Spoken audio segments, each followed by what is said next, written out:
અમદાવાદના કાંકરિયા બાલવાટિકાનું સીએમ ભૂપેન્દ્ર પટેલના હસ્તે લોકાર્પણ થયું. કાંકરિયાનું જૂનું બાલવાટિકા 22 કરોડના ખર્ચે નવીનીકરણ થયું.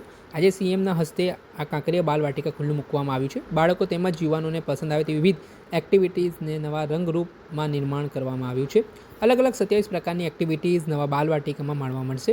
Dinosaur train, dinosaur park, butterfly park, kids go-court, wax museum બનાવવામાં આવ્યું છે. બાલવાટિકામાં ₹50થી માંડી એન્ટ્રી ટિકિટ મેળવીને મુલાકાતીઓ 6 એક્ટિવિટીનો લાભ લઈ શકશે. અન્ય એક્ટિવિટીના અલગ અલગ ચાર્જ નક્કી કરવામાં આવ્યા છે. આ મામલે શું કહી રહ્યા છે અમદાવાદના મેયર પ્રતિભા જૈન તે સાંભળી લો.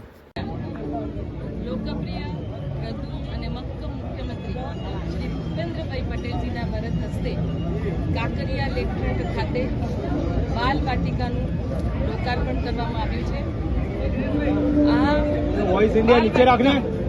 અંદાજિત 22 કરોડના ખર્ચે પીપી ધોરણે રીડેવલપમેન્ટ, મોડર્નાઇઝેશન અને અપગ્રેડેશન કરેલ બાલવાટિકાનું લોકાર્પણ કરવામાં આવ્યું છે. અને એમાં અમદાવાદ સહિત સમગ્ર દેશમાંથી કાંકરિયા લેકફ્રન્ટની મુલાકાતે આવનાર સૌ પર્યટકો અને તેમાં પણ બાળકો માટે ખૂબ જ ગર્વની બાબત છે. આ બાલવાટિકામાં જે મુખ્યત્વે જે એમાં જે સ્પોર્ટ છે એમાં કાચગર હોય કે લેન્ડસ્કેપ ગાર્ડન હોય, સેલ્ફી ઝોન હોય કે એક્સ વોરિયર હોય, રોબેટ હોય કે જમ્પિંગ એડવેન્ચર હોય કે ડાયનાસોર પાર્ક હોય કે બટરફ્લાય પાર્ક હોય કે ભૂલ ભૂલોયા હોય, આ પ્રકારની ફ્લાઇંગ થિયેટર હોય, એવી તમામ જેવી બાળકોને ગમે તેવી તમામ પ્રવૃત્તિઓથી આ બાલવાટિકાને સજ્જ કરવામાં આવી છે.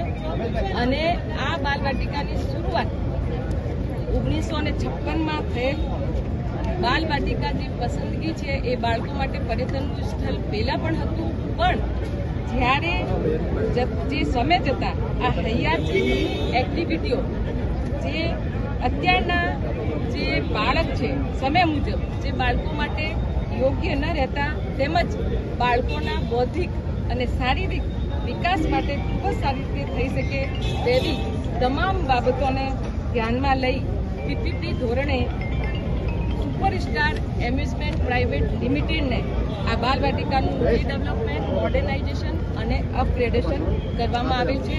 અને એના અંદર જે સુપરસ્ટાર પ્રાઇવેટ લિમિટેડ છે એમને 10 વર્ષ સુધી આ બાલવાટિકાનું સંચાલન અને નિભાવ માટે પણ આયોજન કરવામાં આવેલ છે. અને એની સાથે સાથે 5 વર્ષ માટે તેની મુદત પણ વધારે કરી શકાશે એવું એમાં આયોજન કરવામાં આવે છે. એની સાથે સાથે જે બાલવાટિકા અગાઉમાં જે હતી એમાં વાર્ષિક ₹10 લાખની આવક થતી હતી, અને હવે જે બાલવાટિકા પીપી ધોરણે જે આપવામાં આવી છે એમાં ₹19 લાખથી વધારેની આવક અમદાવાદ મ્યુનિસિપલ કોર્પોરેશનને થશે.